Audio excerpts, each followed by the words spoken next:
नमस्कार। आप देखना शुरू कर चुके हैं लाइव सिटीज का विशेष कार्यक्रम सुबह की चाय सुबह 8 बजे। आज तारीख है 12 जून, दिन है शुक्रवार।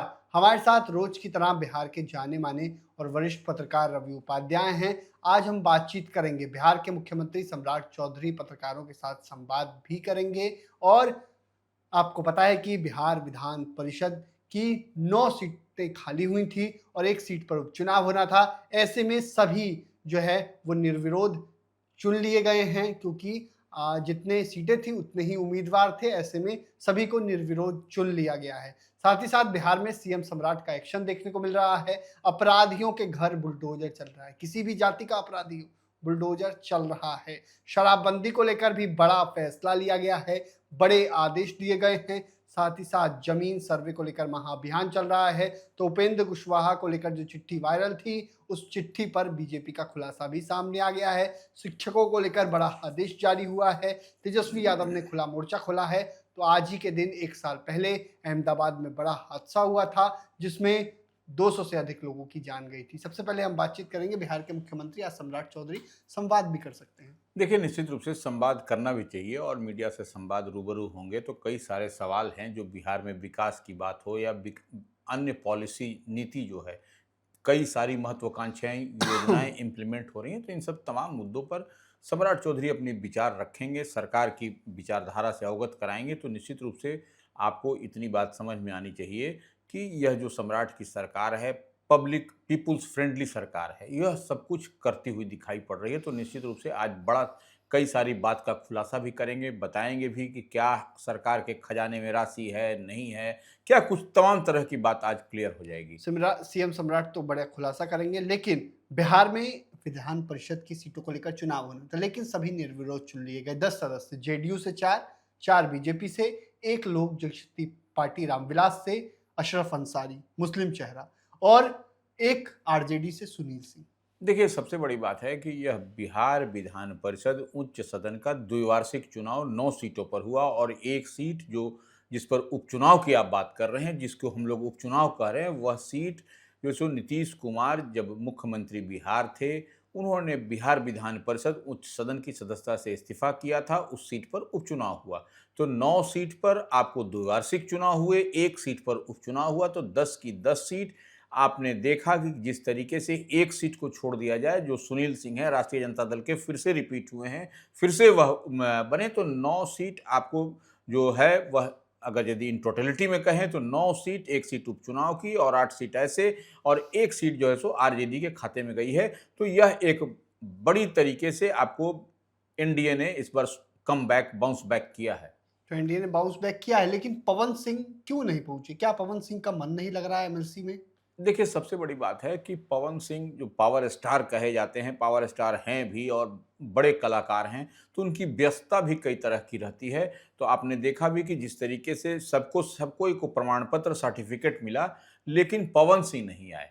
तो यह अब इसी पर कई तरीके की बात चल रही है, क्या उनका मन नहीं लग रहा है एमएलसी में, वह राज्यसभा जाना चाहते थे, राज्यसभा जाएंगे। लेकिन देखिए, पार्टी के अगर आप सिपाही हैं, मजबूत सिपाही हैं, तो तब पार्टी के तमाम फैसलों पर आपको मजबूती के साथ खड़े रहने की वो ज़रूरत कह है। रहे थे कि पार्टी मेरी माँ है, लेकिन क्यों नहीं आए? बड़ा सवाल बिल्कुल, उठ रहा है। बिल्कुल। देखिए, उनकी व्यस्तता हम बार-बार कह रहे हैं, उनकी व्यस्तता थी, कहीं शूटिंग होगा, कहीं काम होगा, इसलिए नहीं आए। लेकिन हालाँकि उनकी ओर से उनके प्रतिनिधि ने आकर के, जो ऑथराइज़ थे, उन्होंने सर्टिफ़िकेट ले लिया। लेकिन तब है कि देखिए, एक बात है कि यही पवन सिंह जो है सो आपको दीपक प्रकाश के लिए राजनीतिक, पॉलिटिकली अगर यदि हम कहें तो एक परेशानी का सबब बने, और उनकी जगह पर आपने देखा कि आपको पवन सिंह को भेजा गया, दीपक प्रकाश को नहीं किया भेजा गया, ड्रॉप किया गया, और वह सम्राट चौधरी कैबिनेट में मिनिस्टर हैं। तो यह ऊहापोह की स्थिति बनने के बावजूद, और तो कई तरीके की बात भी चल रही है, क्या पवन सिंह को भेज करके भारतीय जनता पार्टी ने कोई मैसेज देने का काम किया उपेंद्र कुशवाहा को? तो ये तमाम तरह की बातें पॉलिटिकल कॉरिडोर में चल रही हैं। अब देखने वाली बात होगी कि दीपक प्रकाश का कहाँ क्या होता है। लेकिन एक चिट्ठी वायरल थी, जिसमें कहा जा रहा था कि एक एमएलसी की सीट दी जाएगी, 6 सीटें दी जाएंगी, और उस चिट्ठी को लेकर बीजेपी का बयान भी सामने आ गया। नहीं, देखिए, सबसे बड़ी बात है, जिस समय की चिट्ठी वायरल की बात हम लोग कह रहे हैं, उस समय दिलीप जायसवाल भारतीय जनता पार्टी के प्रदेश अध्यक्ष हुआ करते थे, अब तो सम्राट चौधरी कैबिनेट में मिनिस्टर हैं। तो उस कालखंड की बात थी, विधानसभा चुनाव जब बिहार में हो रहा था, उस समय 6 सीट आरएलएम को, उपेंद्र कुशवाहा की पार्टी को देने की बात थी और 1 सीट जो है सो बिहार विधान परिषद उच्च सदन की देने की बात थी। और इसी को देखते हुए दीपक प्रकाश को आपने देखा भी था कि नीतीश कैबिनेट में उनको शामिल किया गया था, बगैर किसी सदन के सदस्य रहे हुए। उसके बाद जब सम्राट चौधरी की सरकार बनी, फिर से भारतीय जनता पार्टी के नेतृत्व में फिर से दीपक प्रकाश को कैबिनेट में शामिल किया गया और इस कैबिनेट में एक और चौंकाने वाला परिणाम हुआ, आपको दिखाई पड़ा कि वह निशांत कुमार भी, जो नीतीश कुमार के पुत्र थे, उनको भी शामिल किया गया बगैर किसी सदन के सदस्य रहे हुए। तो अब तो लेकिन निशांत कुमार को जेडीयू ने अपने कोटे से भेज दिया, लेकिन दीपक प्रकाश को कहीं नहीं कुछ मिला, जो उपेंद्र कुशवाहा के बेटे हैं, सम्राट चौधरी कैबिनेट मिनिस्टर हैं। तो यही अब बात है कि अब उस समय भारतीय जनता पार्टी ने वादा किया था, लिखित में दिया था कि 1 सीट हम बिहार विधान परिषद को देंगे। तो अब दिलीप जायसवाल उससे इधर उधर कर रहे हैं, अब बोल रहे हैं कि नहीं, उस समय उनको राज्यसभा भेजा गया उपेंद्र कुशवाहा को, तो अब राज्यसभा भेजने की बात है, अब विधान परिषद की बात है। लेकिन एक चीज समझने वाली बात है, उसके बाद से भारतीय जनता पार्टी के प्रदेश अध्यक्ष संजय सरावगी बने, तो अब देखिए ये क्या कम्युनिकेशन गैप है, या फिर जो दिलीप जायसवाल, देखिए दिलीप जायसवाल व्यक्तिगत रूप से हम नहीं कह रहे हैं, लेकिन इतनी बात मान लीजिए कि वह चेयर पर से वह बात हुआ था, वह भारतीय जनता पार्टी के उस समय प्रदेश अध्यक्ष हुआ करते थे, उस हैसियत से वह कमिटमेंट था आरएलएम अध्यक्ष उपेंद्र कुशवाहा की पार्टी से।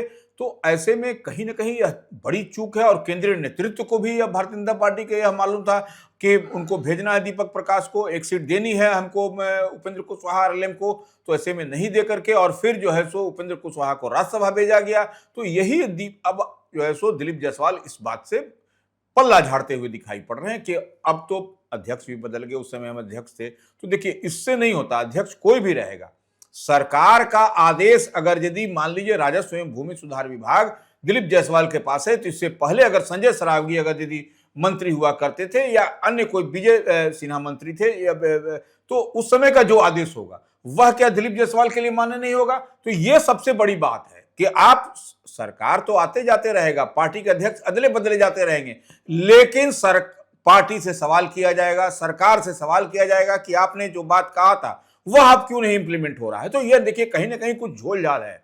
अब क्या झोल झाल है, यह तो एनडीए के 5 पांडव हैं, यह बात भी हम जानते हैं। तो 5 पांडव में एक पांडव को जिस तरीके से साइड ट्रैक करने की कवायद चल रही है, अब तो यह कहा जा रहा है कुशवाहा समाज में सम्राट चौधरी बड़े नेता हैं, इस लिहाज से अब उनको साइड ट्रैक माने कट साइज करने की बात। तो ये देखिए यह पॉलिटिकल गिमिक हो सकता है, लेकिन निश्चित रूप से उपेंद्र कुशवाहा भी बड़े नेता हैं, कुशवाहा समाज में उनकी भी पकड़ है। तो सम्राट चौधरी तो निश्चित रूप से मुख्यमंत्री उस समाज से हैं, तो वह बड़े चेहरा हो गए, इसमें भी कहीं कोई दो मत नहीं, और मान्य भी है, सर्वमान्य भी होते जा रहे हैं। तो यह लेकिन तब है कि आपको वोट ट्रांसफर कैपेसिटी भी देखनी है, कैसे हमको एकजुट करना है, क्योंकि फिर लोकसभा का चुनाव याद करिए, हाँ, कितनी सीटों पर नुकसान हुआ बिल्कुल। देखिए इन सब बातों को देख करके समझ करके गणित बनाने की जरूरत है, और हड़बड़ाहट बौखलाहट में कोई भी बयान नहीं। और आपने देखा भी कि नरेंद्र मोदी का 12 साल बेमिसाल जो कार्यक्रम दिल्ली में हुआ, उसमें उपेंद्र कुशवाहा भी मौजूद थे और झालमुरी भी खाते दिखाई पड़े, और उन्होंने प्रधानमंत्री को सम्मानित भी किया। तो ये सब बात दिखाई पड़ रहा है कितनी मजबूती के साथ। अब तो कहा यह भी जा रहा है कि उपेंद्र कुशवाहा को केंद्र में मंत्री बनाया जाएगा। देखिए केंद्र में मंत्री बनाना और बिहार में मंत्री बनना, दोनों में जमीन आसमान का फर्क है। अगर यदि आरएलएम को आप उपेंद्र कुशवाहा को केंद्र में मंत्री बनाते हैं और बिहार से उनकी पार्टी का कोई भी नहीं प्रतिनिधित्व रहता है, तो यह एक सवाल बनता है कि आप 5 पांडव कहते हैं, एकजुट एक मुट्ठी दिखाई पड़ते हैं, लेकिन उसमें एक आदमी को प्रतिनिधित्व नहीं दिया जा रहा है कैबिनेट में, और वही नहीं जीतन राम मांझी की पार्टी को दिया जा रहा है। हाँ। हिंदुस्तानी अवाम मोर्चा है, केंद्र में भी है, बिहार में केंद्र में भी है और बिहार में भी है। तो यह देखने और समझने वाली बात है। चिराग पासवान की पार्टी भी केंद्र में मंत्री है, बिहार में भी 2 मंत्री हैं चिराग पासवान की पार्टी से। तो वहीं शराबबंदी को लेकर बड़ी बैठक हुई है, मद्य निषेध विभाग की ओर से बड़ी बैठक की गई थी। बिहार भर के अधिकारी बैठक में शामिल थे, मंत्री मदन सैनी बैठक में शामिल थे और दिशा निर्देश दिए गए।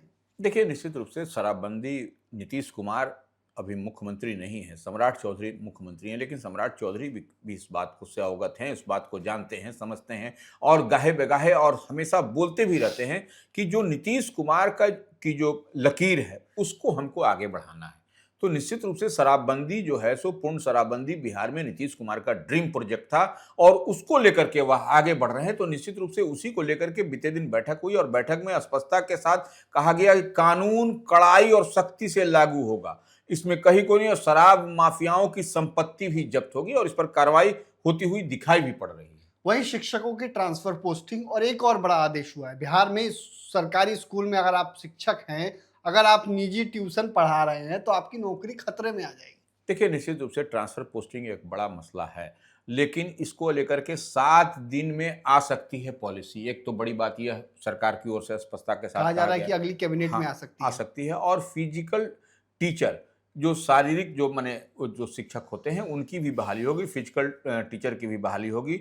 और एक बात और है कि निजी कोचिंग जो प्राइवेट कोचिंग है उसमें आपको स्कूल आवर में नहीं पढ़ाना है, ऐसे भी नहीं आपको जाना है, जाएगी तो आपकी नौकरी भी चली जाएगी। इतनी बात तो शिक्षा विभाग, एजुकेशन डिपार्टमेंट की ओर से बताया जा रहा है। वहीं तेजस्वी यादव कह रहे हैं सरकार का खजाना खाली है, सरकार के वेतन देने के लिए पैसे नहीं हैं, मंत्रियों के पैसे नहीं हैं। देखिए, तेजस्वी यादव नेता प्रतिपक्ष हैं और लोकतंत्र में पक्ष और विपक्ष यह इसकी अहम भूमिका होती है। और विपक्ष का मूल रूप से काम है सरकार को आईना दिखाना, सरकार को बताना, समझाना। तो निश्चित रूप से तेजस्वी यादव जो बात कह रहे हैं सरकार का खजाना खाली है, नहीं है, अब तो सरकार के को ही आगे आके बताना पड़ेगा। लेकिन सरकार की ओर से कहा जा रहा है खजाने में पैसा है। फिर पैसा है तो स्कूल में जैसे कॉलेज में शिक्षकों का वेतन का मसला हो, या फिर जो पेंशनधारी हैं उनके पेंशन का मामला, तो यह राशि विमुक्त की जा रही है। लेकिन कहाँ पहुंच रहा है, कैसे पहुंच रहा है, क्यों नहीं पहुंच रहा है, यह एक तो मसला है बिहार में। तो बिहार में मसला है, लेकिन आज ही के दिन अहमदाबाद में हादसा हुआ था जिसमें 200 से ज्यादा लोगों की मौत हुई थी। देखिए, निश्चित रूप से यह दुखद घटना है और एयरप्लेन क्रैश का, और यह उड़ान आपको भरता हुआ बाहर जा रहा था, लंदन जा रहा था, और यह क्रैश होना यह दुर्घटना है। और यह बड़ी माने 241 240 के आसपास लोगों की मौत हुई थी उस दुर्घटना में। तो यह आज के दिन इसको कैसे ये देखना है, हम लोगों की श्रद्धांजलि होगी ऐसे लोगों के परिवारों के प्रति, या उसमें दुखद घटना हुई थी और ये दुखद घटना है। ये तो दुखद घटना हुई थी और पूरा देश आज उस घटना को लेकर शोक मना रहा है, श्रद्धांजलि अर्पित कर रहा है। लेकिन हम बिहार की बात करें तो सीएम सम्राट का देखना होगा संवाद में क्या कुछ होता है। साथ ही साथ आपको बता दें कि शिक्षकों के ट्रांसफर पोस्टिंग और एक बड़ा आदेश भी जारी हुआ है। तेजस्वी यादव ने खुला मोर्चा खोला है। तो उपेंद्र कुशवाहा को लेकर दिलीप जायसवाल ने अब खुलासा कर दिया है। क्या उस समय डील थी, क्या नहीं थी, इन तमाम चीजों के बारे में बने रहिए लाइव फुटेज के साथ। हमारे यूट्यूब चैनल को सब्सक्राइब करिए। धन्यवाद।